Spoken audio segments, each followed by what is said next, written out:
அழைப்பதில் நான் மிகவும் மகிழ்ச்சி அடைகிறேன்.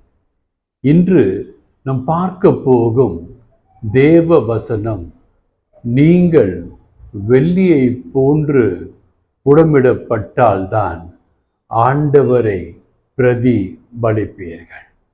வெள்ளி என்று பார்க்கும் பொழுது, வெள்ளி எங்கு கிடைக்கிறது என்றால் எர்த்து கிரஸ்ட்ல இருந்து கிடைக்குது. அதாவது பூமியில இருக்கிற படிமங்கள்லேருந்து கிடைக்குதுன்னு சொல்றாங்க. ரெண்டாவது ஓர்லேருந்து கிடைக்குது. படிமங்கள், நிறைய படிமங்கள் பூமியின் ஆழத்தில் போகும்போது கிடைக்குதுன்னு சொல்றாங்க. ரெண்டாவது சில்வர் சால்ஸ், வெள்ளி உப்புக்களாக படிந்திருக்கிறது என்று சொல்கிறார். இது சில்வர் எப்படி பண்றாங்கன்னா, அது எடுக்கிறது, அதை க்ரஷ் பண்ணி சுட்டு எரித்து அதை சூடாக்கி அதை குழம்பு ஆக்கி தண்ணீர்